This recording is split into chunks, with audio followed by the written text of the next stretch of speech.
नमस्कार दोस्तों, मोहित study IQ centre में आपका स्वागत है। आज हम जो है इम्पोर्टेंट टॉपिक जो है क्लास नोट्स लेकर के आए हैं आप लोगों के लिए। प्रमुख सिद्धांत और प्रमुख मनोवैज्ञानिक, यहाँ से आपको 10 क्वेश्चंस जो है कवर हो जाएंगे, मतलब 10 नंबर का जो है आपको वीडियो दे रहा हूँ। आखिर तक वीडियो देखने का। नोट्स जो है बाकायदा नोट्स है, वन लाइनर नोट्स है और सरल भाषा में समझाने का प्रयास किया है ताकि आपका रिवीजन हो जाए पेपर में बैठने से पहले। और ध्यान रखिएगा, पेपर 1 पेपर 2 दोनों के लिए इंपॉर्टेंट है, तो बहुत अच्छे तरीके से प्रिपेयर करना है इसको। अच्छा, ठीक है। वीडियो अच्छा लगे तो प्लीज़ वीडियो को लाइक ज़रूर करिएगा, शेयर कीजिएगा और चैनल को सब्सक्राइब नहीं किया तो प्लीज़ चैनल को भी सब्सक्राइब कर लेना। और आप हमें कमेंट भी कर सकते हैं किसी भी क्वेश्चन से रिलेटेड कोई इशू हो तो। अब आइए देखते हैं। देखिए, पियाजे का सिद्धांत जो कि बहुत इंपॉर्टेंट है, पेपर 1 और पेपर 2 यहाँ पर जो है 4 और 5 क्वेश्चन तक आपको देखने को मिल जाते हैं, इसलिए ध्यान रखिएगा 5 नंबर का टॉपिक है ये, केवल अकेला पियाजे। तो पियाजे एक स्विस जो है मनोवैज्ञानिक है, ये बात याद रखिएगा। तो इनका सिद्धांत जो है संज्ञानात्मक विकास सिद्धांत से संबंधित है। अब संज्ञानात्मक विकास सिद्धांत का मतलब होता है कि जो व्यक्ति है या बच्चा है, बच्चे के बौद्धिक विकास से, संज्ञान का मतलब होता है बौद्धिक विकास, उसका दिमाग जो है डेवलपमेंट से संबंधित है। बस ये इतना याद रखना। वे मानते थे कि जो है बच्चा जो है छोटा वैज्ञानिक होता है, नन्हा वैज्ञानिक की संज्ञा दी बच्चे के संदर्भ में। ये पॉइंट्स आपको एग्जाम में बिल्कुल जैसा दिया है वैसे ही एग्जाम में पूछे जाते हैं। पियाजे का मानना था कि बच्चे ज्ञान का निर्माण स्वयं करते हैं और इसे जो है इन्हें संरचनावाद जो है कहते हैं, कंस्ट्रक्टिविज्म जो है का जो है मतलब सिद्धांत इन्होंने ही दिया था। सीखना सक्रिय प्रक्रिया का नाम है, मतलब बच्चा जो सीखता है वो एक्टिव प्रोसेस से सीखता है, ना कि इनएक्टिव, मतलब कुछ क्रियाओं से ही सीखेगा। ऐसा नहीं कि चुपचाप बैठा है और वो बैठे बैठे अपना ज्ञान जो है हासिल कर लेगा, ऐसा नहीं। सीखना सक्रिय प्रक्रिया का ही हिस्सा है बच्चे के संदर्भ में, ठीक है। अगर हम विकास, संज्ञानात्मक विकास की बात करें तो इन्होंने कहा कि चरणों में होता है विकास, जो है अचानक नहीं होता। तो चरणों की बात करें तो 4 चरण बताए थे और सभी चरणों के बारे में बात करें तो एक ही क्रम से गुजरते हैं, मतलब बाकायदा 1 चरण, फिर 2 दूसरा आएगा, फिर तीसरा आएगा, फिर चौथा आएगा। कोई भी जंप नहीं हो सकता है ना। तो क्रमबद्ध तरीके से जो है चरणों से गुजरा जा सकता है, ये उन्होंने कहा। हर चरण की अपनी एक विशेषता होती है, विशेषता होती है, उसकी अपनी एक शैली होती है, इसकी सोचने की क्षमता होती है को। तो हर चरण के बारे में अच्छे तरीके से आपको पता होना चाहिए। मानसिक ढांचे को पियाजे ने स्कीमा कहा है। स्कीमा शब्द का जो जिक्र होता है वो पियाजे ने किया है। तो स्कीमा का मतलब सरल भाषा में अगर बताऊं तो दिमाग में जो भी भरा हुआ है, आपके दिमाग में जितना भी कुछ नॉलेज है ना, एट द प्रेजेंट टाइम में जितना भी कुछ पढ़ा है, चाहे वो अच्छा हो, बुरा हो, कचड़ा हो, जो भी हो, उसी को स्कीमा कहा है। तो मानसिक ढांचे को पियाजे ने स्कीमा शब्द कहा है। अब नया अनुभव, नया ज्ञान जो है पुराने ज्ञान में जोड़ना, नया ज्ञान पुराने स्कीमा में जोड़ना। स्कीमा मतलब जो भी भरा हुआ है, तो भाई पुराना नॉलेज ही हो गया ना, उसमें जोड़ना शब्द आ जाए, जोड़ना, ऐड करना, है ना, ये एसिमिलेशन कहलाता है। इसे इंग्लिश में एसिमिलेशन कहते हैं और हिंदी में आत्मसातीकरण कहते हैं, जो कि बहुत ही इंपॉर्टेंट है। इस शब्द को बिल्कुल अच्छे तरीके से अपने दिमाग में बैठा लीजिए। पुराने स्कीमा को बदलना। अब देखिए, नए ज्ञान को पुराने ज्ञान से जो है बदल देना होता है। तो पुराना ज्ञान में जो भी है, मान लीजिए, है ना, जो भी बच्चा सीख रखा है अब उसको बदलना है, तो नए ज्ञान से बदलाव, चेंजेस, संशोधन, तो इसे कहते हैं समावेशन या अकोमोडेशन कह सकते हैं, एकोमोडेशन कह सकते हैं। अब जैसे क्या हो सकता है कि सभी जो है चिड़िया उड़ सकती हैं, ये एसिमिलेशन है, आत्मसातीकरण है। लेकिन कुछ ऐसी भी चिड़िया है जो उड़ नहीं सकती। अब बच्चे को बाद में ये भी पता चला कि कुछ ऐसी भी चिड़िया है जो उड़ नहीं सकती, जैसे पेंगुइन, शुतुरमुर्ग। तो एग्जाम्पल में ये, तो उसने अब नॉलेज में बदल दिया ना, तो इसी को कहते हैं समावेशन। कुछ और चीज समावेश कर लिया आपने अंदर, बदलाव कर लिया। यहाँ पे पॉइंट से आप याद रखिएगा। और इन दोनों के बीच में अगर कोई है, एसिमिलेशन और आत्मसातीकरण और एकोमोडेशन के बीच में है, तो उसे कहते हैं इक्विलिब्रियम, ठीक है। यहाँ पे बात याद रखिएगा। असंतुलन होने पर बच्चा सीखने की कोशिश करता है।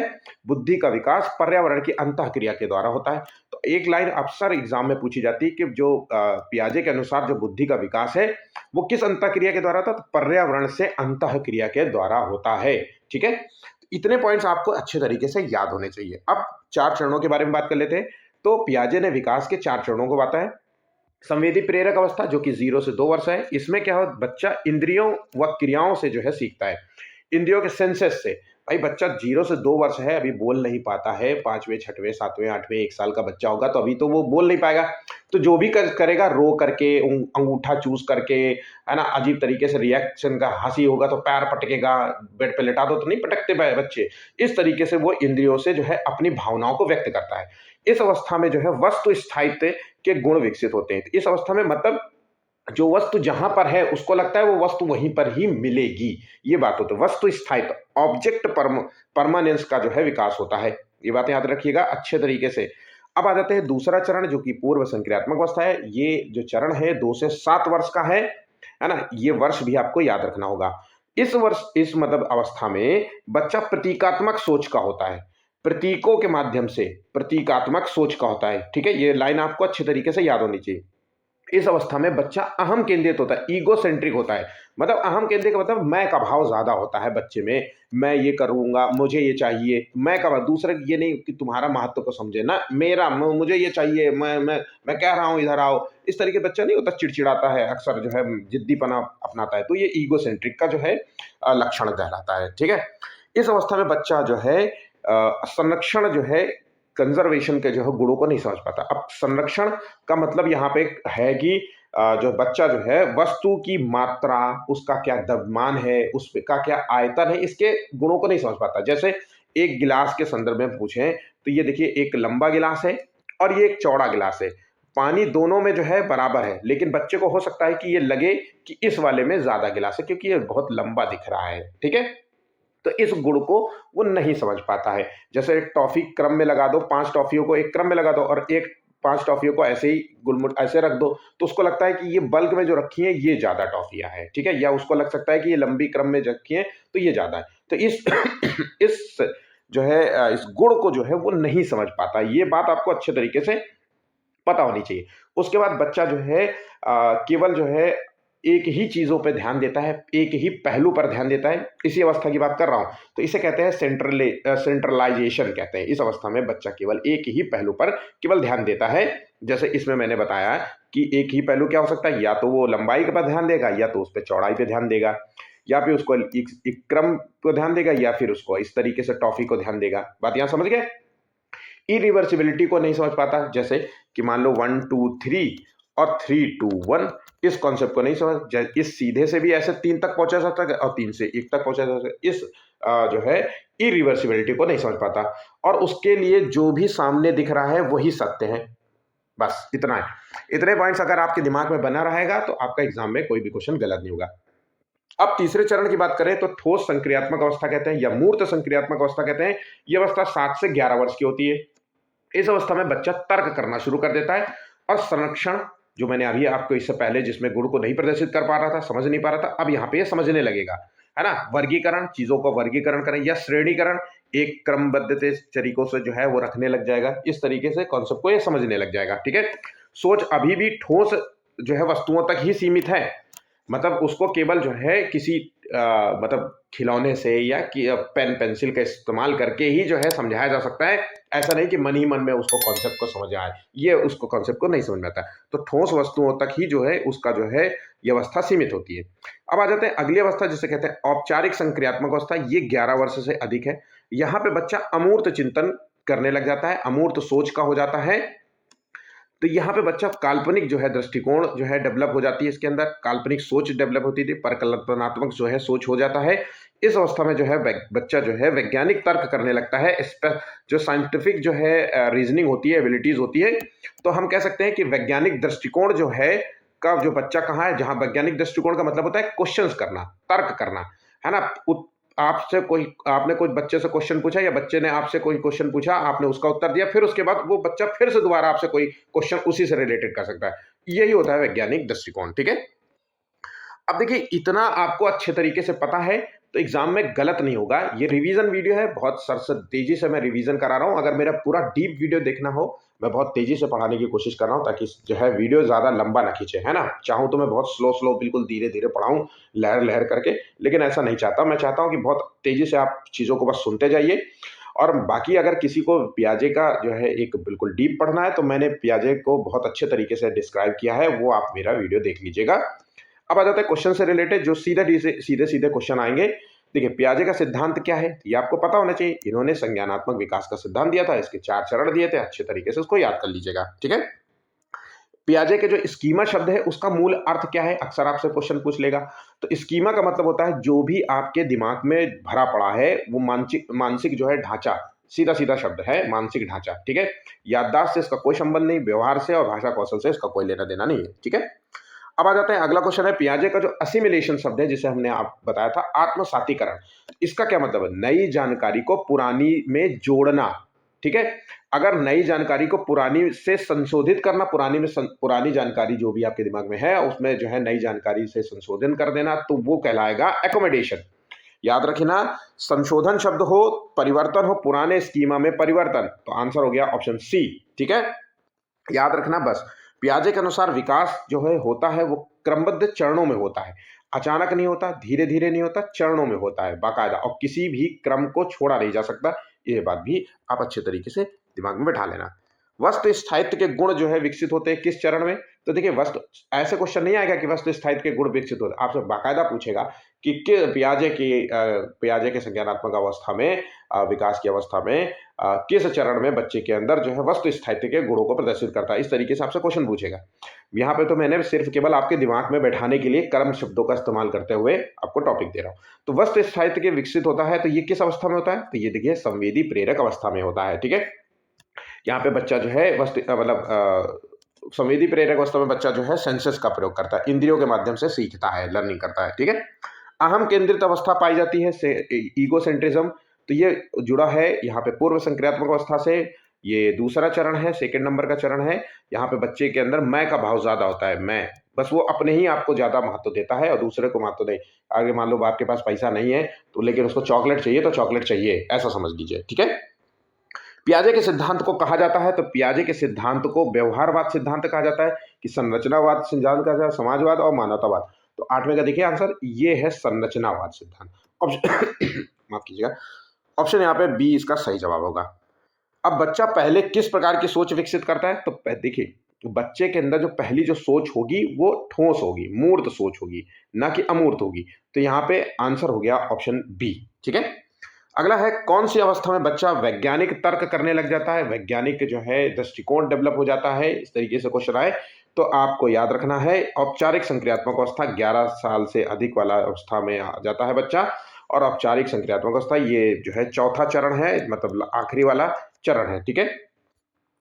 अब आ जाते हैं, अगला जो है वैज्ञानिक है, मनोवैज्ञानिक है वाइगोस्की, जहां से आपको क्वेश्चन जो है 3 से 4 क्वेश्चन यहां से भी पूछे जाएंगे। 100% जो है यहाँ से 3 से 4 क्वेश्चन आपको एग्जाम में मिलेंगे। तो जो मैं थ्योरी दे रहा हूँ, क्वेश्चन दे रहा हूँ, बस यहीं से ही आपको सारा क्वेश्चन मिल जाएगा अगर ध्यान से आप बातों को सुनेंगे। तो लेव वाइगोस्की जो है एक रूसी मनोवैज्ञानिक है। इनका सिद्धांत है सामाजिक सांस्कृतिक सिद्धांत। वह मानते थे कि सीखना जो है सामाजिक अंतःक्रिया से होता है। तो सीखना का मतलब है संज्ञानात्मक विकास। तो संज्ञानात्मक विकास जो है ये सामाजिक और सांस्कृतिक अंतःक्रिया का परिणाम होता है। ये बात आपको अच्छे तरीके से याद होगी। संज्ञानात्मक विकास में समाज और संस्कृति की महत्वपूर्ण भूमिका को जो है इन्होंने जिक्र किया था। भाषा को इन्होंने विचार विकास का मुख्य साधन माना था। सीखना जो है विकास से पहले भी हो सकता है। उन्होंने जो है निकटस्थ जो है विकास क्षेत्र ZPD की संकल्पना दी, जोन प्रॉक्सिमल डेवलपमेंट, इसका फुल फॉर्म है, अक्सर एग्जाम में फुल फॉर्म भी पूछ लिया जाता है। इसका मतलब होता है कि जो बच्चा अकेले नहीं कर सकता लेकिन सहायता से कर सकता है। देखिए एक बच्चे का जो है मान लीजिए क्षमता, ये बच्चे की क्षमता है और करंट में जो है ये क्षमता है बच्चे की, और करंट में उसको नॉलेज भी है, पर कुछ ऐसी चीज है जो वो नहीं कर पाता है। तो हम उसको टेम्परेरी सहायता दे करके, लेकिन हम सहायता दे करके हम उसकी जो ये एक्चुअल जो जिस चीज को वो नहीं कर पा रहा है उसको हम दूर करने का प्रयास करेंगे। तो यहाँ अकेले नहीं कर सकता लेकिन सहायता से कर सकता है, इसी को हम ZPD नाम देंगे। अधिक जानकार व्यक्ति को मोर नॉलेज अदर्स कहते हैं। तो जो सहायता देगा वो कौन देगा, जो उससे ज्यादा नॉलेज रखता हो, तो उसको इन्होंने MKO शब्द कहा है, MKO, मोर नॉलेज अदर्स, ठीक है। MKO कौन हो सकता है, तो एक टीचर हो सकता है, माता पिता हो सकता है, कोई भी सगे साथी हो सकता है, कोई भी हो सकता है जो आपको बस आप आपको सही रास्ता दिखा दे, आपको जो है मतलब आपकी प्रॉब्लम का सॉल्यूशन दे दे, बस इतना समझ लीजिए। ठीक है, सहायता देकर सिखाने की प्रक्रिया को कहा जाता है स्कैफोल्डिंग। तो सहायता देकर सिखाने की प्रक्रिया स्कैफोल्डिंग कहलाती है, या फिर हम कह सकते हैं टेम्परेरी हेल्प को भी हम स्कैफोल्डिंग कह सकते हैं। अब स्कैफोल्डिंग में क्या होता है, धीरे धीरे सहायता कम की जाती है, क्योंकि ये टेम्परेरी हेल्प है। भाई बच्चे को पहले क्या होता है कि कोई कॉन्सेप्ट पढ़ा रहा है तो टीचर क्या करता है, कॉन्सेप्ट तो पढ़ा रहा है, खैर पढ़ा रहा है, अगर बच्चे से क्वेश्चन पूछा कि एबीसीडी सुनाओ, तो बच्चा एबीसीडी सुना रहा है और बीच में वो भूल गया, तो टीचर क्या करेगा, उसको हेल्प करेगा, है ना, बीच बीच में उसको बताता चलेगा। ऐसे 2-4 बार 10 बार जो है बताने से बच्चा जो है धीरे धीरे अपने आप वो चीज़ों को सीख जाता है। तो मतलब ये इसका फोल्डिंग जो है टेम्परेरी हुई, और फिर ये टेम्परेरी से जो है सीधा सीधा बच्चे के संदर्भ में अगर हम बात करें तो उसको नॉलेज जो है स्थायी रूप से मिल जाती है। ठीक है, अगर हम स्पीच की बात करें तो भाषा जो है पहले सामाजिक होती है, फिर आंतरिक होती है। देखिए, पहले बच्चा के अंदर सोशल स्पीच होती है, डेवलप होती है। सोशल स्पीच होती है मतलब बच्चा जो है दूसरों से बातचीत करेगा, सोशली जो है बोलचाल से जो है अपने जो है संज्ञानात्मक विकास करेगा। फिर ये जो है जाएगा प्राइवेट स्पीच में, प्राइवेट स्पीच में कन्वर्ट हो जाएगी। तो ठीक है, फिर ये कन्वर्ट होगी प्राइवेट, सोशल स्पीच अब हो गई प्राइवेट स्पीच। अब इसमें क्या कर रहा है बच्चा, जो है मन अपने आप अपने से अपनी समस्याओं का जो है सॉल्यूशन मांग रहा है, मतलब अपने आप से बड़बड़ाना नहीं होता। हम लोग अक्सर जो है अकेले कमरे में जब बैठे होते हैं तो अपने आप से बात करते हैं, अब बोल बोल के बात करते हैं, तो वही प्राइवेट स्पीच हो गया। अब ये प्राइवेट स्पीच जैसे हम और थोड़े बड़े होते हैं तो इनर स्पीच में अब हम अपनी समस्याओं को मन ही मन में जो है सॉल्व करने का प्रयास करते हैं। मतलब पता नहीं, मैंने ये बात मैं मन में बोल रहा हूँ, जो मैं आपको बोल के बता रहा हूँ। ये पेपर एग्ज़ाम निकल जाएगा, फिर जो है वैकेंसी आएगी, फिर वैकेंसी को मैं भरूँगा, फिर अच्छे से मैं जो है नौकरी मिल जाएगी। फिर ऐसे जो है अपने इंसान अपने सपने जो है संजोता है ना, कि यहाँ घूमने जाऊँगा, वहाँ घूमने जाऊँगा, बहुत सारी चीज़ें। ठीक है, यहाँ पे बात समझ गए? तो निजी भाषण जो है प्राइवेट स्पीच सीखने में सहायक होता है। ठीक है, निजी भाषण बाद में आंतरिक विचार में बदल जाता है, प्राइवेट स्पीच बाद में इनर स्पीच में कन्वर्ट हो जाता है। यही बात यहाँ पे कही गई है। इन्होंने जो है सहकारी अधिगम, कोऑपरेटिव लर्निंग को महत्व दिया। सहकारी अधिगम में मतलब होता है बहुत सारे लोग जो है एक दूसरे से जो है क्रियाएं कर करके जो है सीखते हैं। ठीक है, ये बताइए, जैसे हम स्कूल में बैठते हैं ना, तो दोस्तों यारों की बातें से जो है एक दूसरे से सीख रहे हैं। खेल में जब जब बहुत सारे लोग होते हैं ना, पार्टिसिपेट करते हैं, तो उनके जो है उनसे भी बहुत सारी चीजें सीखते हैं। तो यही होता है कोऑपरेटिव लर्निंग। ठीक है, अब आ जाता है क्वेश्चन की ओर। तो वाइगोत्स्की का सिद्धांत किस पर आधारित है? तो इन्होंने कहा था जो संज्ञानात्मक विकास का सिद्धांत है वो सामाजिक सांस्कृतिक विकास पर आधारित है। ठीक है, अब अगले क्वेश्चन की ओर बढ़ते हैं कि जेडपीडी का पूरा नाम क्या है? तो ये जेडपीडी का जो कॉन्सेप्ट है ये वाइगोत्स्की का है, और उसे कहते हैं जोन ऑफ प्रॉक्सिमल डेवलपमेंट।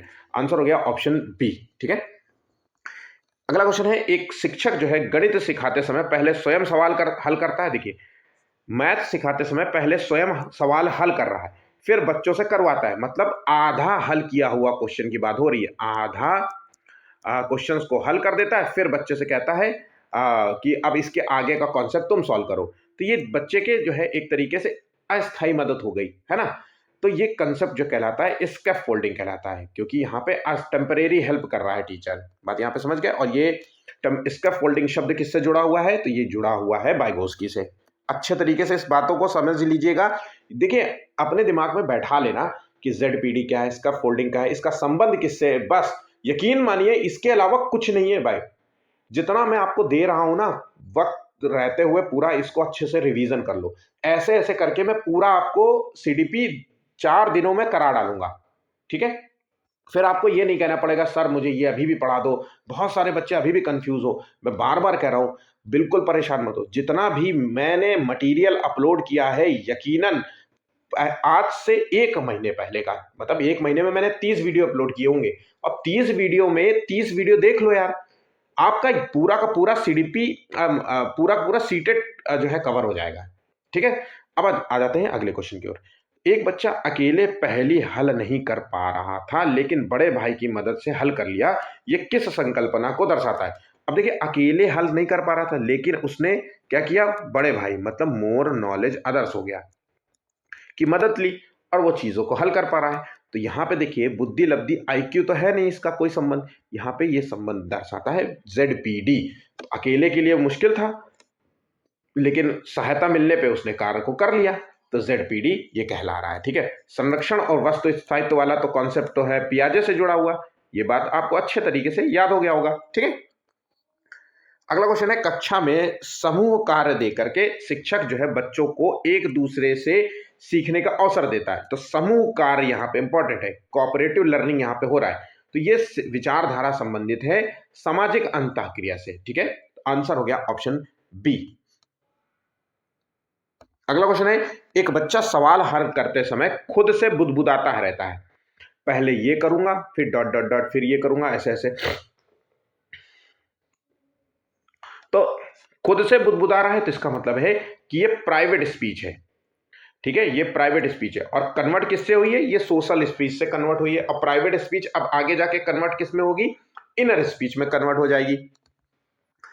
अब जब बच्चा धीरे धीरे बिना सहायता के कार्य करने लगता है तो यह दर्शाता है क्या, तो देखिए रटने की आदत बनी हुई है, धीरे धीरे सहायता के बिना सहायता के कार्य कर रहा है, तो इसका मतलब है यहाँ पे इसका सही आंसर है कि इसका फोल्डिंग हटाई जा रही है। याद रखिएगा, आंसर हो गया ऑप्शन डी। अच्छा, मैं क्या बहुत तेज तो नहीं पढ़ा रहा हूँ, ऐसा तो नहीं है कि मैं जो मतलब वीडियो आज का जो है बहुत तेजी मैंने आपको समझाने का प्रयास किया हो, तो मुझे प्लीज़ कमेंट कर देना। अगर ऐसा होगा तो मैं अगले जो भी मैं वीडियो डालूंगा जो पेपर आने तक, मैं चाहता हूं कि मैं पूरा CDP आपको इसी तरीके से रिवाइज करा दूं, 3-3 4-4 5-5 टॉपिक्स जो इंपॉर्टेंट है उन सबको कवर करता चल जाऊं। ठीक है, तो बता देना ताकि मैं जो है अगले वीडियो में थोड़ा सा स्लो रहूंगा और थोड़ा सा डीप पढ़ाने का प्रयास करूंगा। जो भी प्रॉब्लम है प्लीज मुझे बता देना। ठीक है, चलिए अगला क्वेश्चन है, यदि कार्य बच्चे की क्षमता से बहुत अधिक कठिन है तो वाइगोस्की के अनुसार क्या कहलाएगा। तो देखिए, बच्चे की क्षमता से बहुत अधिक कठिन है तो इसका मतलब क्या होगा, इसका मतलब है कि भाई क्षमता से अधिक कठिन है और उसको जरूरत है एक हेल्पर की और मोर नॉलेज अदर्स की, कोई टीचर की या फिर उसके पेरेंट्स की, है ना। तो ये है वो जो है कार्य उसके ZPD के बाहर है, इसका मतलब है आंसर हो गया ऑप्शन सी। देखो अब ऐसे ही क्वेश्चन आएंगे आपसे, ऐसा कुछ भी नहीं है कि मैं आपको बिल्कुल सरल भाषा में बताऊं, ये शब्द ही आपको एग्जाम में बस देखने को मिल जाएगा। कहीं ZPD दिया होगा तो कहीं इसका फोल्डिंग दिया होगा, तो कहीं प्राइवेट स्पीच दिया होगा, कहीं इनर स्पीच दिया होगा, कहीं सोशल स्पीच दिया होगा, कहीं सामाजिक सांस्कृतिक क्रियाएं दिया होगा, है ना। ये सारे शब्द आपको मिलते जाए, समझते जाना कि वाइगोस्की से है, वाइगोस्की का क्वेश्चन पूछे तो यही शब्दों के आर पार इसी के आसपास रहना और आंसर लगाते हुए चलना है। ठीक है, ये ट्रिक्स हैं। अब देखिए, बच्चा पहले ऊंची आवाज में सोचता है, फिर धीरे धीरे मन मन में सोचने लगता है। पहले ऊंची आवाज में सोचता है मतलब प्राइवेट स्पीच हो गया, अब धीरे में कह रहा है कि मन ही मन में सोच रहा है तो मतलब इनर स्पीच हो गया। तो ये परिवर्तन किस ओर दर्शाता है, तो ये निजी भाषण से आंतरिक भाषण की। तो बच्चा इस तरीके की चीजें करता क्यों है, अपनी समस्याओं का सॉल्यूशन है ये इन्हीं हम सब लोग भी यही अपनाते हैं भाई। मन मन जब हमें कोई नहीं देख रहा होता है तो हम बोल बोल करके अपने प्रॉब्लम्स का जो है सॉल्यूशन ढूंढते हैं, और जब हमें लगता है कि 5 लोग बैठे हैं तो मन ही मन में सोचते हैं कि यार ये कैसे होगा, ऐसे कैसे होगा, ये कब होगा, ऐसे ये सारी बातें सोचते हैं ना। तो बस यही है। ठीक है, और अक्सर आपने देखा भी होगा बच्चे जब गेम खेलते हैं, गाड़ी आड़ी चलाते हैं या घर में जब इधर उधर उधम मचाते रहते हैं तो अपने आप से बड़बड़ाते रहते हैं, अपने आप से बतियाते रहते हैं। अब अगला क्वेश्चन है, वाइगोस्की के अनुसार सीखना जो है सबसे अधिक प्रभावी कब होगा। तो वो वाइगोस्की का नाम आ जाए तो मतलब सामाजिक रूप से ही सीखेगा हर हाल में। बच्चा चाहे अकेले लिखा हो, दुकेले लिखा हो, पर्यावरण से लिखा हो, कुछ नहीं, सामाजिक सहयोग मिलेगा तभी वो अच्छी तरीके से सीख पाएगा। यही शब्द आपको याद रखना है। अब आ जाता है अगला मनोवैज्ञानिक जो कि कोहलबर्ग है। इनका जो सिद्धांत है नैतिक विकास का सिद्धांत है, बहुत बहुत इंपॉर्टेंट है। 3 क्वेश्चंस लिख के ले लीजिए, पेपर 1 और पेपर 2 में 3-3 क्वेश्चंस आपको देखने को मिलेगा। कोहलबर्ग जो है ये अक्सर जो है बच्चे इस टॉपिक से क्वेश्चंस गलत कर देते हैं, थोड़ा सा ज्यादा है, लेंदी है ना, कॉन्सेप्ट थोड़े ज्यादा है, इसलिए बच्चे इसको गलत कर देते हैं। तो मैं आपको फिर से कहूंगा, अगर आप डीप में पढ़ना चाहते हैं तो मेरा कोहलबर्ग वाला टॉपिक तैयार करके रखा ही है मैंने, आपको आप देख सकते हैं। और आप इस टॉपिक को यहाँ से वीडियो भी देख लोगे तो पूरा आपका कंप्लीट हो जाएगा, रिवीजन भी हो जाएगा। अब लॉरेंस कोहलबर्ग इनका पूरा नाम है, ये एक अमेरिकी मनोवैज्ञानिक थे।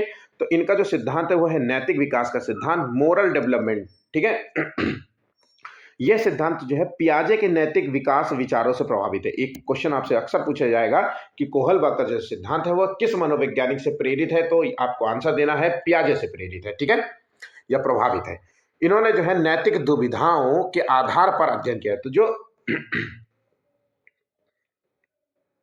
नैतिक विकास की बात करी उसमें मोरल डायलिमा शब्द का जिक्र किया है। मोरल डायलिमा, नैतिक दुविधा, नैतिक दुविधा कि भाई ये चीजें आपने नैतिक निर्णय जो लिया है वो क्यों लिया है ना। नैतिक दुविधा का यही मतलब होता है निर्णय। आप डायलिमा शब्द का इस्तेमाल है मतलब नैतिक दुविधा। इनका ध्यान जो है व्यक्ति क्या निर्णय लेता है से अधिक है क्यों लेता है। मतलब व्यक्ति ने जो नैतिकता की जो निर्णय लिया है, सही और गलत का जो निर्णय लिया है, आपसे अगर मैंने पूछा कि ये काम क्यों किया तो मैंने कर दिया। इसकी जगह मुझे ये नहीं चाहिए कि मैंने यार मेरा मन था मैंने कर दिया, ऐसा नहीं। मुझे ये बताओ क्यों किया तुमने ये चीज, ये टॉफी ये रखा था, ये दो चीजों में से तुमने ये क्यों उठाया। ऐसे एग्जांपल से समझ लो, आपके सामने ये वाली मिठाई रखी थी और ये वाली मिठाई रखी थी, तो आपने ये क्यों उठाया। तो एक कहेगा कि भाई मुझे तो ना पेड़े पसंद है, ये मिठाई इस चीज़ें नहीं है, मुझे तो बर्फ़ी पसंद है इसलिए मैंने यार बर्फ़ी उठाई, मुझे पेड़े पसंद ही नहीं आते। ऐसे समझ लो, है ना। वो कोई कहेगा कि मुझे मीठा पसंद नहीं है, डॉक्टर ने मना कर रखा है इसलिए मैंने समोसा खाया। आप समझ रहे हैं ना, ये बात है। चलिए अगले पॉइंट्स की ओर बढ़ते हैं। नैतिक विकास जो है सोच पर आधारित है, केवल व्यवहार पर नहीं। तो यहाँ पे नैतिक जो डेवलपमेंट है वो सोच पर, रीजनिंग पर आधारित है, व्यवहार पर आधारित नहीं कि आपने कौन क्यों व्यवहार ये अपनाया, इस पर है कि मुझे क्यों का उत्तर दो। ठीक है, ये पॉइंट्स जो है आपके एग्जाम में पूछे जाते हैं।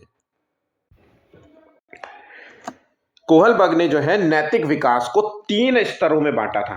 तो 3 लेवल्स हैं, ये बात आप अच्छे तरीके से याद रखना। और प्रत्येक स्तर के उसके 2 चरण हैं। तो देखिए 3 चरण हैं नैतिक विकास के, और हर चरण के अपने 2 और हैं, सब चरण हैं। ये बात समझ लीजिए। तो सभी लोग जो है इन चरणों से क्रम में गुजरते हैं और कोई चरण हम छोड़ नहीं सकते। विकास जो है इसमें जो मोरल डेवलपमेंट है आयु से जुड़ा हुआ है। सभी वयस्क अंतिम स्तर तक नहीं पहुंच पाते। जब भी मैं पढ़ाता हूं कुछ ना कुछ गले में आफत ही आती है।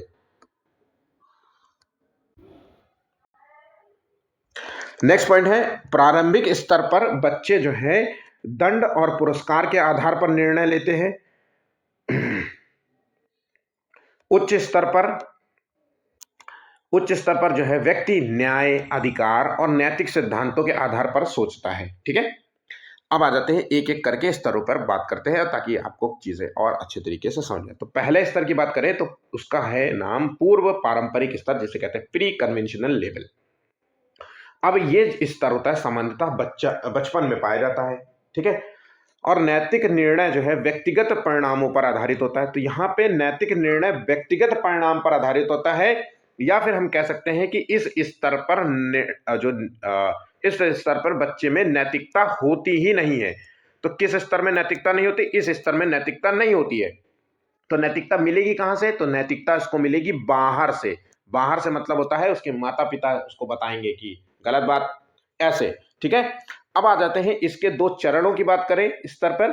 तो दंड और आज्ञा पालन अभिविन्यास जो है, बच्चा गलत कार्य से बचता है क्योंकि उसे दंड का डर रहता है कि भाई अगर मैं ये कार्य करूंगा तो मेरी मम्मी मुझे मारेगी, अगर मैंने होमवर्क नहीं किया तो सर मुझे डांटेंगे, इस तरीके से। तो दंड के भाव से जो है वो सही कार्य करता है बस। उसका दूसरा जो चरण है वो पुरस्कार या साधनवादी अभिविन्यास है। यहां पर सही काम के बदले उसे इनाम, मतलब मेरे लिए ये काम कर दो तो मैं तेरे लिए कर दूंगा, मैं तुम्हारे लिए पानी का गिलास दूंगा लेकिन मुझे एक चॉकलेट दो। ऐसे जो है कॉन्सेप्ट पे बच्चा ध्यान देता है। इनाम उसको, उसके बदले में उसे क्या मिलेगा इस पर उस पर ज्यादा ध्यान केंद्रित रहता है। ठीक है, तो दंड से बचना पहला कारण, और दूसरा इनाम मिले तो मैं काम कर दूंगा तुम्हारा। ठीक है, अब आ जाता है दूसरा स्तर जिसे कहते हैं पारंपरिक स्तर, कन्वेंशनल लेवल। अब ये स्तर जो होता है, भाई बच्चा तो वहां पे बच्चा छोटा था, अब ये स्तर जो है किशोरावस्था या वयस्कता में आमतौर पर देखने को मिलती है। व्यक्ति जो है समाज की स्वीकृति और नियमों को महत्व देता है। समाज में कौन से नियम स्वीकृत हैं और कौन से नियम को महत्व देना चाहिए वो सब पर देता है। सामाजिक नियमों पे ज्यादा जोर है यहाँ पे। जैसे अच्छा लड़का और अच्छी लड़की, भाई अच्छा व्यवहार करूंगा तभी तो लोग मुझे कहेंगे बहुत अच्छा आदमी है, भाई ये बहुत अच्छा लड़का है, पता है ये बहुत अच्छा लड़का है यार, ये सबकी कहना बात मानता है, पता है, और आज तक मुझे इसकी कोई कंप्लेन नहीं। इस तरीके से व्यवहार करना सीख जाते हैं एक उम्र में बच्चा। तो व्यक्ति अच्छा व्यवहार इसलिए करता है क्योंकि लोग उसे अच्छा समझे, अच्छा लड़की समझे, अच्छा लड़का समझे। उसके बाद जो है चरण 4 जो है वो विधि और व्यवस्था अभिविन्यास है, जिसमें नियमों का पालन इसलिए किया जाता है क्योंकि सामाजिक व्यवस्था बनाए रखने के लिए देखिए नियम बहुत ज़रूरी है। आप रोड में चलते हैं, गाड़ी चलाते हैं तो रेड लाइट्स का जो है पालन करें, क्योंकि ये सामाजिक व्यवस्था को बनाए रखने के लिए। चोरी नहीं करनी चाहिए, नहीं तो इससे अव्यवस्था फैल जाएगी, है ना। मारकूट नहीं करनी चाहिए, लड़ाई झगड़ा नहीं करनी चाहिए, जिससे अव्यवस्था फैल जाएगी। कानून व्यवस्था का पालन करना चाहिए। इस तरीके से दिमाग में बच्चे के अंदर मतलब सारा चीज सोशली है, ठीक है। सोशल शब्द आप याद रखना, अच्छा बच्चा, अच्छी लड़की, अच्छा लड़का, और सोशल शब्द समाज के नियमों को इसलिए मान रहा हूं क्योंकि ये जरूरी है और अव्यवस्था ना फैले, ठीक है। सामाजिक व्यवस्था को बनाए रखने के लिए बहुत जरूरी है। अब आ जाते हैं तीसरे चरण स्तर पर, जिसे कहते हैं उत्तर पारंपरिक स्तर, पोस्ट कन्वेंशनल लेवल। अब इसका मतलब है कि इस स्तर में बच्चे में नैतिकता जो है अब अंदर से भर जाती है। पहले स्तर में नैतिकता नहीं थी, अब यहाँ पे नैतिकता उसको आंतरिक कारणों से मिलती है। भाई उसको नैतिकता, वो अच्छे काम इसलिए करता है, उसको अच्छा लगता है। जैसे नहीं, एक क्वेश्चन आपसे पूछा जाता है कि सेल्फ मोटिवेटेड वाला क्वेश्चन आता है कि बाहरी अभिप्रेरणा और आंतरिक अभिप्रेरणा वाला। तो बस यही वो उस कॉन्सेप्ट को आप समझ सकते हो कि मैं इसलिए काम करता हूँ क्योंकि मुझे अच्छा लगता है, ये है भाई, है ना, ये चीज, है ना। मैं आपकी मदद इसलिए कर रहा हूँ कि मुझे अच्छा लगता है मदद करना लोगों की। तो बात समझ समझ गए। तो ये जो स्तर होता है ये हर व्यक्ति तक नहीं पहुंचता। यहाँ नैतिकता व्यक्तिगत जो है सिद्धांतों पर आधारित होता है। अब चरण 5 की बात करें तो सामाजिक संविदा अभिविन्यास। व्यक्ति समझता है कि कानून समाज के हित के लिए है, पर जरूरत पड़ने पर उसे बदले जा सकते हैं। तो वहां पे जो इससे पहले वाले चरण में जहां पे बोल रहा था कि समाज के नियमों को पालन करना चाहिए, अब यहाँ पे क्या है कि समाज के नियमों को पालन तो करना चाहिए, और ये नियम तो समाज के लिए है, लोगों के लिए बनाए गए। लेकिन अगर इन नियमों में कोई भी समस्या है, कोई कमी रह गई है, तो इसे बदलना भी चाहिए हर हाल में। ये बात याद रखिएगा। और उसके बाद जो चरण 6वां है वो है सार्वभौमिक नैतिक सिद्धांत अभिविन्यास। यहाँ पे सार्वभौमिक नैतिक विधान मतलब यूनिवर्सल मोरल थ्योरीज। अब कुछ ऐसी चीजें होती हैं जो यूनिवर्सल होती है, जैसे चोरी नहीं करनी है तो नहीं करनी है, करप्शन का पैसा नहीं चाहिए तो नहीं चाहिए, चाहे जान चली जाए मैं झूठ नहीं बोलूंगा, है ना, मैं ये काम तेरा नहीं करूंगा क्योंकि ये गलत काम है, चाहे मुझे मार दो, है ना। हर कोई गांधी नहीं बन सकता, हर कोई सुभाष चंद्र बोस नहीं बन सकता, है ना। तो ये बात यहाँ पे बताई गई है। तो व्यक्ति जो है न्याय के लिए, समानता के लिए, मानवाधिकार जैसे सार्वभौमिक मूल्यों पर निर्णय लेता है, ठीक है। जान चली जाएगी लेकिन मैं अपना जो है ये चीज बदलूंगा नहीं, मैं बयान बदलूंगा नहीं, जो सही था, जो मैंने देखा वही होगा, ऐसा समझ लीजिए, ठीक है। तो इस स्तर पर हर किसी का लेवल नहीं होता, ठीक है। अब आ जाता है क्वेश्चन की ओर। तो रोहन ने स्कूल में झूठ नहीं बोला क्योंकि उसे डर था कि टीचर उसे सजा देगी। वो कहता है कि गलत काम करूंगा तो मुझे दंड मिलेगा। अब मैंने कहा था ना, दंड शब्द आ जाए तो इसका मतलब वो पहला स्टेज था। तो यहाँ पे दंड और आज्ञा पालन अभिविन्यास पहला चरण है। पहला चरण है, इसमें नैतिकता बच्चे में होती ही नहीं है, बाहर से मिलती है। मतलब माता पिता और टीचर जो है उसको नैतिकता का पाठ पढ़ा रहे हैं, ठीक है। वो एक बच्चा कहता है कि होमवर्क इसलिए करता हूं कि ताकि टीचर मुझे अच्छा बच्चा समझे। अच्छा बच्चा, ये शब्द याद रखिएगा, ये कीवर्ड है। तो अच्छा बच्चा मतलब यहाँ पे ऑप्शन ए हो गया। ये कौन सा चरण है? दूसरा चरण है, ठीक है। अगला है अजय स्कूल का नियम मानता है क्योंकि वो मानता है कि नियम सबके लिए है और तभी स्कूल ठीक से चलेगा। अब यहाँ पे नियम सबके लिए है तो सामाजिक व्यवस्था बनी रहे, इसलिए वो ऐसा कर रहा है, ठीक है। यहाँ पे ध्यान रखिएगा। तो यहाँ पे जो आंसर है विधि और व्यवस्था अभिविन्यास कहलाएंगे, ठीक है। आंसर हो गया ऑप्शन सी। मोहित जो है परीक्षा में नकल नहीं करता है क्योंकि उसे डर है कि पकड़ा गया तो सजा मिलेगी। उसकी नैतिकता सोच किस स्तर पर है? तो नकल नहीं करता और डर से नकल नहीं कर रहा है। तो यहां पे चरण 1 हो गया, ठीक है। दंड से बचने के लिए वो ऐसा कर रहा है। एक बच्चा नियमों को इसलिए मानता है क्योंकि उसे लगता है कि अगर नियम नहीं होंगे तो समाज में अव्यवस्था फैल जाएगी। तो ये किस चरण से संबंधित है? तो आंसर है चरण 4, ऑप्शन यहां पे सी इसका सही जवाब होगा, ठीक है। समाज में व्यवस्था बनाए रखने के लिए नियमों को मानना जरूरी है। नियमों में बदलाव की बात करें तो वो आप 5वें चरण में पहुंच जाना, ठीक है। चलिए अब आ जाते हैं नोम चोम्स्की से रिलेटेड क्वेश्चंस। आप ये यकीन रखिए कि 2 क्वेश्चंस आपको यहाँ से मिलेंगे ही मिलेंगे, और 2 क्वेश्चंस तो सीडीपी की मैं बात कर रहा हूँ। हिंदी पेडागोजी में 1 से 2 क्वेश्चन और मिल सकते हैं आपको। तो अगर हम टॉपिक की बात करें तो इस मनोवैज्ञानिक से आपको 4 क्वेश्चंस देखने को मिलेंगे। तो मैंने आपसे जो वादा किया था कि 10 क्वेश्चन होंगे, कम से कम 15 से 20 क्वेश्चन तक जा रहा है ये, ठीक है, जो मैं आपको बता रहा हूं। अब आ जाते हैं इसके बारे में जान लेते हैं। तो नोम चॉम्स्की एक अमेरिकी जो भाषाविद है, तो भाषाविद है, भाषा के संदर्भ में इन्होंने अपना जो है राय रखी थी। तो ये जो है इन्होंने भाषा अर्जन के सिद्धांत के लिए इन्हें प्रसिद्ध माना जाता है। यहाँ पे भाषा अर्जन शब्द दिया गया है, लैंग्वेज एक्विजिशन। देखिए 2 शब्द होते हैं, भाषा अर्जन और भाषा अधिगम। भाषा जो अर्जन होता है ये स्वाभाविक होता है, ठीक है, स्वाभाविक होता है, आप जो है नेचुरल होता है, माता पिता के साथ रह रहे हैं, उनके साथ रहते रहते आप उनकी भाषा शैली अपना लेते हैं। तो भाषा अर्जन का संबंध है स्वाभाविक क्रिया से। अब भाषा अधिगम का संबंध है लर्निंग से। यहाँ पे नियमों को सीखते हैं, लर्निंग में नियमों को सीखते हैं, इसमें स्वाभाविक रूप से सीख रहे हैं। तो मतलब यहाँ पे नियम से कोई लेना देना नहीं होता कि ग्रामेटिकल चीजें गलत बोल रहे हो, इसको सही से बोला करो, यहाँ पे नहीं। बस बात यहाँ पे बच्चे को समझ में आ रही है, वो भाषा में बोल पा रहा है, ये सारी चीजें है। बात यहाँ पे समझ गए। अब अगला पॉइंट यहाँ पे है कि इनका जो सिद्धांत है जन्मजातवाद पर आधारित है। चॉम्स्की के अनुसार भाषा सीखना जन्मजात क्षमता है, बहुत बहुत इंपॉर्टेंट है। अब चॉम्स्की ने माना जो बच्चे में जो भाषा सीखने की क्षमता होती है वो जन्मजात होती है, और ये जन्मजात क्षमता उसको कैसे मिली है? ये मिली है लैंग्वेज एक्विजिशन डिवाइस से मिली है। मतलब ये कह रहे हैं कि बच्चे में भाषा सीखने की क्षमता जन्मजात होती है, और ये जन्मजात क्षमता उसके दिमाग में भरी है, मस्तिष्क में एक डिवाइस है।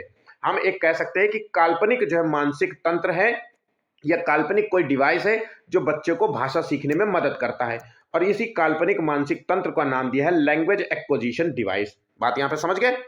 बच्चे भाषा केवल अनुकरण से नहीं सीखते, ये नहीं, ऐसा नहीं है, वो स्वाभाविक भाषा अर्जन है, स्वाभाविक रूप से सीखते हैं, क्योंकि इनके पास तो जन्मजात क्षमता होती है। तो ये अनुकरण से नहीं सीखते कि जब तक उनको देखने को नहीं मिलेगा तब तक वो नहीं सीख पाएंगे, ऐसा नहीं है। वो सिर्फ जन्मजात क्षमता के साथ पैदा होते हैं, तो इसलिए वो भाषा सीख लेते हैं। बात यहाँ पे समझ गए। बच्चे जो है नए वाक्य स्वयं बना लेते हैं। उन्होंने जो ऐसे वाक्य भी होते हैं जो पहले से उन्होंने सोचे सुने भी नहीं होते। तो अक्सर हमारे जो घर में आसपास जो छोटे छोटे बच्चे होते हैं 3-3 4-4 साल के, वो ऐसे ऐसे नए नए शब्द गढ़ते रहते हैं या नए नए सेंटेंस बना लेते हैं। तो अक्सर हम लोग कहते हैं अरे ये कहाँ से बोला, देख रहे हो किस तरह बोलने लगा है, बहुत बोलता है ये सब बोल कहाँ, सीख कहाँ से रहा है, ऐसे बोलते हैं ना। तो ये उसी की जो है धारणा से संबंधित, मतलब ये डिवाइस उसके अंदर है, वो उसी से सीख रहा है, ठीक है। यह सिद्धांत कहता है कि भाषा सीखना एक रचनात्मक प्रक्रिया है। चॉम्स्की ने जो है व्यवहारवाद के भाषा सिद्धांत का विरोध किया। इस पॉइंट को नोट कर लेना। चॉम्स्की ने जो स्किनर के व्यवहारवाद का सिद्धांत है इसका विरोध किया है। उन्होंने कहा था कि भाषा केवल उत्तेजन और प्रतिक्रिया, स्टिमुलेशन रिस्पॉन्स से नहीं सीखी जा सकती है, ठीक है। अब याद करते हैं अगला पॉइंट। बच्चे जो है सीमित भाषा इनपुट के बावजूद जो है जटिल भाषा सीख लेते हैं। ये पॉइंट आपको नोट कर लेना है, ठीक है। चॉम्स्की के अनुसार सभी भाषाओं में कुछ सार्वभौमिक नियम होते हैं। सार्वभौमिक नियम मतलब ऐसे नियम जो सभी जगह का एक ही जैसे होते हैं। इस है ना, जैसे बच्चा बबलाता है ना, जैसे आप मम्मा ऐसे शब्द बोलता है ना, तो जितना ऐसा नहीं है कि कानपुर का ही लड़का केवल ये शब्द बोलेगा। पूरा इंडिया का लड़का जो है शुरुआत में जब 6 महीने 8 महीने 10 महीने का 10 महीने 1 साल का 1.25 साल का हो जाएगा तो ऐसे शब्द बबलाने लगेगा। तो वो उसी सार्वभौमिक नियमों की वो बात कर रहा है, ठीक है। यूनिवर्सल ग्रामर जो है जन्म से ही मस्तिष्क में बच्चे के अंदर मौजूद होती है, क्योंकि भाई जन्म से की बात कर रहा है तो जन्म से ही वो सारी चीजें मौजूद होंगी। बच्चे व्याकरण के उसी जन्म से मौजूद होने की वजह से बच्चा जो है व्याकरण के नियमों को खुद खोज लेता है। कभी देखा होगा आपने, बच्चा जो है एक एक शब्द बोलते बोलते वो शब्दों को भी पिरोने लगता है, शब्द के आगे दूसरा शब्द जोड़ लेगा, ऐसे है ना। तो लार्ज सेंटेंसेस, तो ये तो व्याकरण के नियमों में ही संभव हो सकता है। इसलिए ये कहा जा रहा है कि व्याकरण के नियमों को वो खुद जो है खोज लेता है। चॉम्स्की के अनुसार बच्चा जो है भाषा मुख्य रूप से कैसे सीखता है? तो भैया बच्चा जो है भाषा सीखता है इसलिए क्योंकि उसके अंदर जन्मजात क्षमता होती है। आंसर हो गया ऑप्शन सी। एक बच्चा ऐसे वाक्य बोल लेता है जो उसने पहले कभी नहीं सुने। ये किस सिद्धांत का समर्थन करता है? तो पहले सुना ही नहीं, तो जन्मजात भाषा क्षमता से संबंधित है। ऑप्शन यहाँ पे सी। बस जन्मजात, ये भाषा जन्मजात, जन्मजात शब्द है ना, LAD language acquisition device, universal जो है ग्रामेटिकल थ्योरी, इसको याद रखिएगा। बस इतने अगर 3 चीजें आपको दिमाग में बैठा रहेगा तो आप क्वेश्चंस को सॉल्व कर पाएंगे, ठीक है। चॉम्स्की ने किस मनोवैज्ञानिक के भाषा सिद्धांत का विरोध किया था? तो स्किनर के भाषा जो है इसका विरोध किया था। ऑप्शन यहाँ पे सी होगा, ठीक है। चॉम्स्की के अनुसार सभी जो है भाषाओं में समानता का कारण क्या है? तो भैया सभी समानता का कारण है बच्चे में यूनिवर्सल जो डिवाइस है, मतलब लैंग्वेज एक्विजिशन डिवाइस है, लैंग्वेज एक्विजिशन डिवाइस, यूनिवर्सल जो ग्रामर है, ये 2 चीजों की वजह से होता है। तो आंसर हो गया यहाँ पे सी। इस शब्द का जिक्र है यूनिवर्सल ग्रामर, तो आप हम उसको ही लगाएंगे। चॉम्स्की के अनुसार बच्चे भाषा सीखने समय गलतियां क्यों करते हैं? क्योंकि वो जो है ध्यान नहीं देते या अनुकरण नहीं करते, सुन नहीं पाते, वो नियम लागू करने की कोशिश कर रहे हैं। तो ये एक सामान्य सा क्वेश्चन है, बहुत ही आसान था। 30 क्वेश्चन हो गए हैं आपके। अब अगला जो मनोवैज्ञानिक है वो है थॉर्नडाइक। थॉर्नडाइक का जो सिद्धांत है बहुत इंपॉर्टेंट है। यहाँ से आप ये 3 क्वेश्चंस आप यहाँ के देख लीजिए। 3 क्वेश्चंस आपसे यहाँ पे पूछे जाएंगे, दोनों पेपर में आते हैं क्वेश्चंस। थॉर्नडाइक एक अमेरिकी मनोवैज्ञानिक है और इनका जो सिद्धांत है वो है व्यवहारवादी विचारधारा से जुड़े हुए हैं। इनका जो है प्रसिद्ध जो है पजल बॉक्स जो है प्रयोग जो इन्होंने किया था, पजल बॉक्स के नाम से जाना जाता है। इस पॉइंट को नोट कर लेना। इन्होंने जो प्रयोग किए थे वो बिल्लियों पर टेस्ट किया था, सीखने की प्रक्रिया को समझाई थी, मतलब बिल्लियों पर टेस्ट करके जो है सीखने की। तो इनका जो सीधा सीधा सिद्धांत है लर्निंग सिद्धांत है, सीखने का सिद्धांत है, ठीक है। अभ्यास का नियम कहते हैं, थॉर्नडाइक का अभ्यास का नियम, ऐसा समझ लीजिए। तो इनका जो सिद्धांत अभ्यास का नियम है, तो मतलब आप अभ्यास जुड़ा है तो यहाँ पे प्रयास और त्रुटि शब्द आप याद रखना। प्रयास और त्रुटि, ट्रायल एंड एरर लर्निंग। जितना ज्यादा आप प्रयास करेंगे, गलतियां करेंगे, प्रयास करेंगे, फिर गलतियां करेंगे, प्रयास करेंगे, गलतियां करेंगे, तो इससे क्या होता है, आपका लर्निंग जो है स्थायी हो जाता है। मतलब आपके सीखने का जो है, जो भी आप सीख रहे हैं वो स्थायी रूप से आप सीख पाते हैं, ठीक है। ये बात है। एक वक्त के बाद आप जब डेली प्रैक्टिस करते हो, practice paper practice paper practice paper practice paper लगाते हो डेली, तो आप एक वक्त ऐसा आता है कि आप 30 में से 30 क्वेश्चन भी सही कर पाते हैं। तो ये इसी से आता है, प्रयास और त्रुटि से आता है, ठीक है। थॉर्नडाइक ने स्टिमुलेशन और रेस्पॉन्स की जो है संकल्पना दी, जिसे कहते हैं उद्दीपन और क्रिया अनुक्रिया का सिद्धांत कहते हैं। मतलब सीखना जो है उत्तेजना और प्रतिक्रिया के बीच संबंध बनाने की प्रक्रिया है, ठीक है। अब थॉर्नडाइक के जो 3 नियम है उसको अच्छे तरीके से याद कर लो। पहला नियम है प्रभाव का नियम, लॉ ऑफ इफेक्ट। सुखद परिणाम वाली प्रतिक्रिया मजबूत होती है। लॉ ऑफ इफेक्ट का मतलब होता है किसी चीज के मतलब इफेक्ट में, प्रभाव में, किसी चीज के प्रभाव में आकर के आप अपने सीखने की क्षमता को बढ़ाते हैं, ठीक है। असुखद परिणाम वाली प्रतिक्रिया कमजोर हो जाती है। मतलब अगर आप प्रभाव में नहीं है, मान लीजिए हमने आपको दिया, आप नंबर लेके आओगे तो मैंने तुम्हें एक साइकिल दूंगा। एक जो है आपने 11वीं 10वीं क्लास के बच्चे से कहा कि अच्छे नंबर लाना, 90 प्लस लेके आओगे तो मैं तुम्हें एक साइकिल दूंगा, है ना। तो ऐसा है। तो अब देखिए यहाँ पे परिणाम किसी चीज के प्रभाव में आया और यहाँ पे सीखने की प्रक्रिया को अपना वो बेहतर कर लेगा। और अगर आपने कहा कि अरे मैं कुछ नहीं दूंगा ऐसे, तो ये कमजोर हो गया। बात यहाँ पे समझ गए।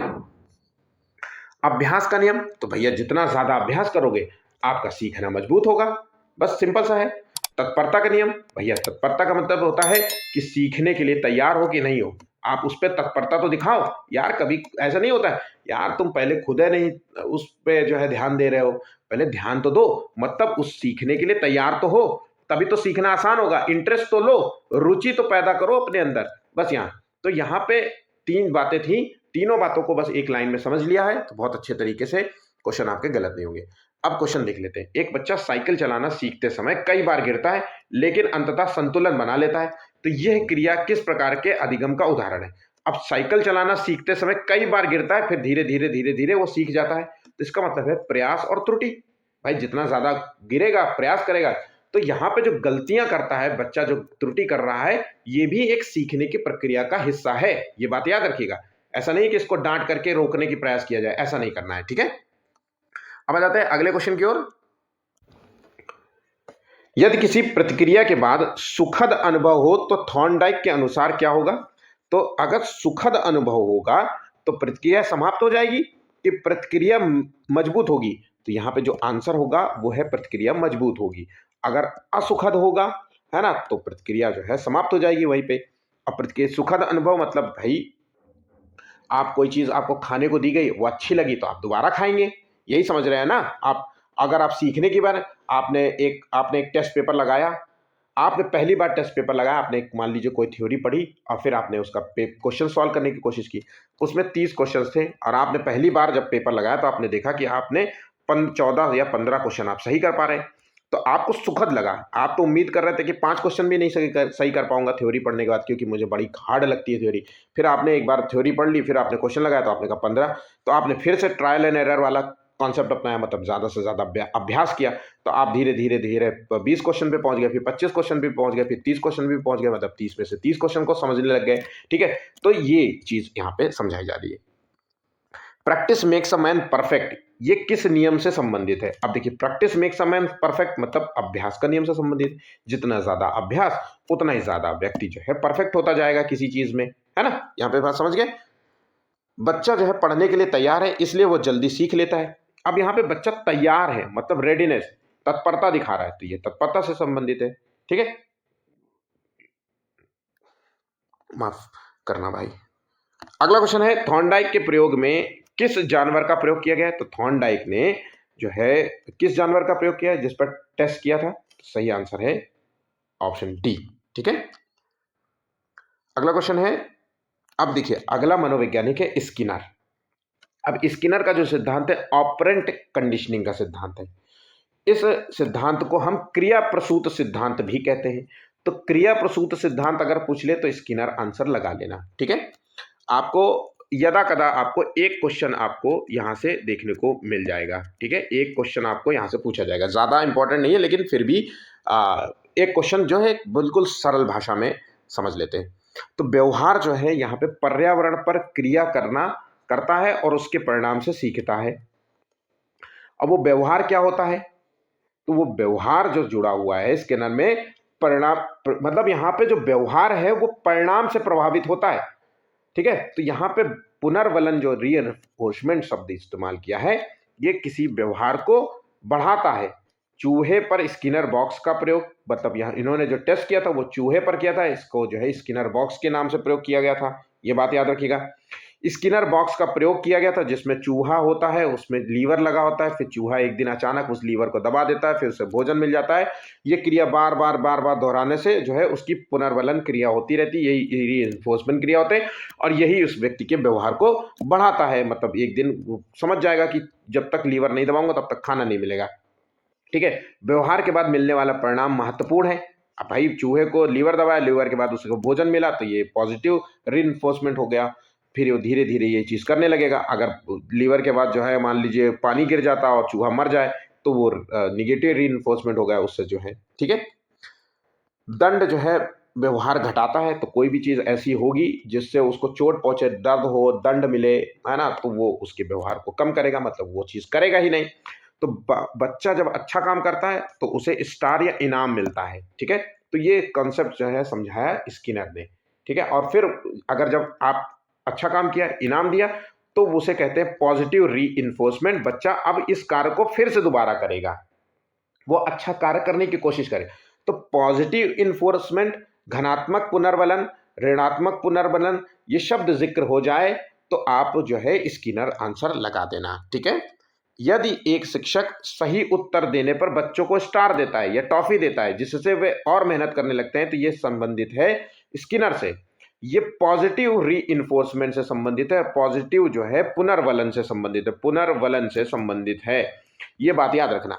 और अगर सही उत्तर देने के बाद अगर मान लीजिए गलत उत्तर देने पर टीचर जो है उसको मारता है, कूटता है, डांटता है, तो रे ये निगेटिव रीइंफोर्समेंट से संबंधित है। ठीक है, यदि बच्चा जो है डांट से बचने के लिए होमवर्क करता है तो ये किसका उदाहरण है?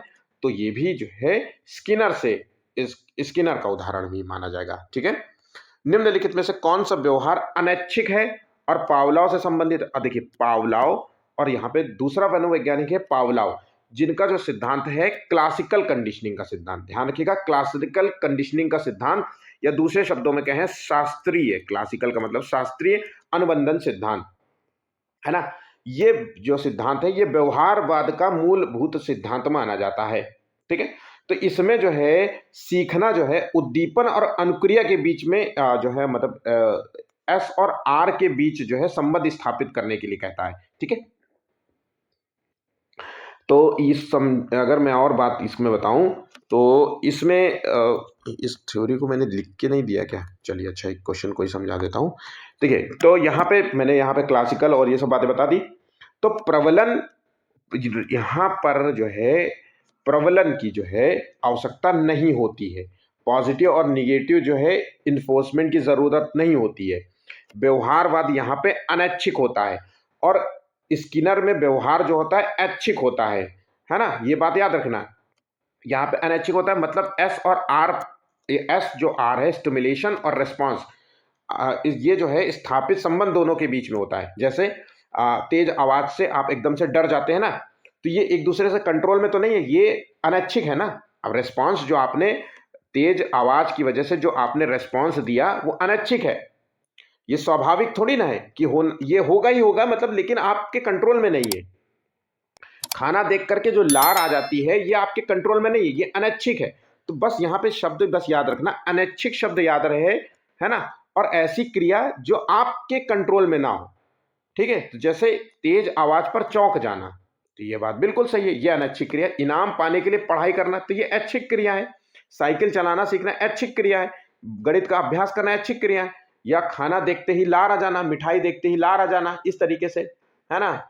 ये सारी चीजें जो है अनैच्छिक क्रिया के अंतर्गत है। जैसे कुत्ता, एक कुत्ता है, उसके सामने हमने घंटी बजाई, फिर घंटी बजाने के बाद उसको पता चल गया कि खाना आने वाला है, तो भोजन दिया। भोजन के बाद उसको हमने कहा रुको, स्टॉप, तो वो देखते देखते उसको लार गिराएगा। तो ये जो लार गिरना है ये रेस्पॉन्स है, एस जो स्टिमुलेशन, और आर, ठीक है? यहां पे बात समझ गए? यही जो है रेस्पॉन्स दे रहा है, ठीक? बस इतना ही है। तो पावलाव का सिद्धांत क्लासिकल कंडीशनिंग है, शास्त्रीय अनुबंधन सिद्धांत है। स्किनर का जो सिद्धांत है वो ठीक है। चलिए, अब अगला क्वेश्चन है, एक बच्चा जो है स्कूल की घंटी बजते ही उत्साहित हो जाता है क्योंकि घंटी के बाद खेल का समय होता है। तो ये किस क्रिया से समझाया गया है? तो 39 का आंसर है ये पावलाव से है, ठीक है? तो घंटी बजते ही उत्साहित हो जा रहा है, तो अनैच्छिक क्रिया है, ठीक है? चलिए, तो इस तरीके से आपका जो एग्जाम में जो मैंने आपको 15 क्वेश्चंस जो है कवर करने की प्रयास किए हैं सीडीपी में, या पूरे कॉन्सेप्ट की बात करें तो अच्छे तरीके से इसको तैयार कर लेना। ये एग्जाम में बहुत इंपॉर्टेंट है। मैंने पूरा प्रयास किया है कि आपको जो है सही और सरल भाषा में समझाने का कोशिश करूं। तो अगर वीडियो अच्छा लगा हो तो प्लीज़ लाइक ज़रूर करते हुए जाइएगा, शेयर कर लेना अपने दोस्तों के साथ। चैनल को सब्सक्राइब नहीं किया तो प्लीज़ झट से कर लेना। बाकी आप कोई भी इशू हो कमेंट करके मुझे ज़रूर बताना। नेक्स्ट वीडियो में जो है मैं उसको सुधारने का प्रयास करूंगा। धन्यवाद।